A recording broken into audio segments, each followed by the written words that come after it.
ಕರ್ನಾಟಕದ 3 ಮತ್ತು ಕೇರಳದ 1 ವಿಧಾನಸಭಾ ಕ್ಷೇತ್ರಕ್ಕೆ ಉಪಚುನಾವಣೆ ಮತದಾನ ನಡೆದಿದ್ದು, ಮಹಾರಾಷ್ಟ್ರ ಮತ್ತು ಜಾರ್ಖಂಡ್ನ ಎಲ್ಲ ವಿಧಾನಸಭಾ ಕ್ಷೇತ್ರಗಳಿಗೆ ಮತದಾನ ನಡೆದಿದೆ. ಕರ್ನಾಟಕದ ಚನ್ನಪಟ್ಟಣ, ಶಿಗ್ಗಾವಿ ಮತ್ತು ಸಂಡೂರು ವಿಧಾನಸಭಾ ಕ್ಷೇತ್ರಗಳತ್ತ ರಾಜ್ಯದ ಚಿತ್ತ ನೆಟ್ಟಿದ್ದು, ಫಲಿತಾಂಶ ಹೊರಬಿದ್ದಿದೆ. ಉಪಚುನಾವಣೆ ನಡೆದ ರಾಜ್ಯದ 3 ಕ್ಷೇತ್ರಗಳಲ್ಲೂ ಆಡಳಿತಾರೂಢ ಕಾಂಗ್ರೆಸ್ ಪಕ್ಷ ಭರ್ಜರಿ ಗೆಲುವು ದಾಖಲಿಸಿದೆ. ವಿಪಕ್ಷ ಬಿಜೆಪಿ ಜೆಡಿಎಸ್ಗೆ ಕಾಂಗ್ರೆಸ್ ತೀವ್ರ ಆಘಾತ ನೀಡಿದೆ. ಅದರಲ್ಲೂ ಮಾಜಿ ಸಿಎಂ ಮಕ್ಕಳಿಗೆ ಹೀನಾಯ ಸೋಲಾಗಿದೆ. ಚನ್ನಪಟ್ಟಣದಲ್ಲಿ ಪೂರ್ಣ ಫಲಿತಾಂಶಕ್ಕೂ ಮುನ್ನ ಸಿಪಿ ಯೋಗೇಶ್ವರ್ ವಿಜಯೋತ್ಸವದ ವಾಹನ ಸಿದ್ಧವಾಗಿದೆ.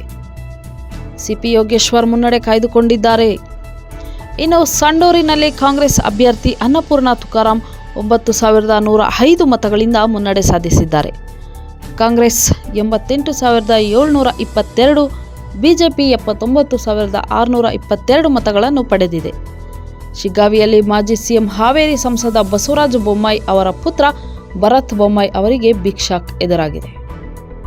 ಶಿಗ್ಗಾವಿಯಲ್ಲಿ ಮತ ಎಣಿಕೆ ಮುಕ್ತಾಯವಾಗಿದ್ದು, ಕಾಂಗ್ರೆಸ್ ಅಭ್ಯರ್ಥಿ ಯಾಸಿರ್ ಪಠಾಣ್ ಅವರಿಗೆ ಗೆಲುವು ಲಭ್ಯವಾಗಿದೆ.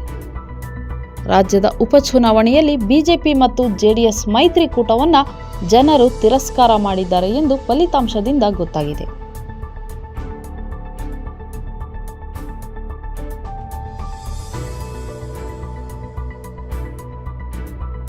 ಮೆಂಡು ನ್ಯೂಸ್ ನೆಟ್ವರ್ಕ್, ಸತ್ಯದ ಕನ್ನಡಿ.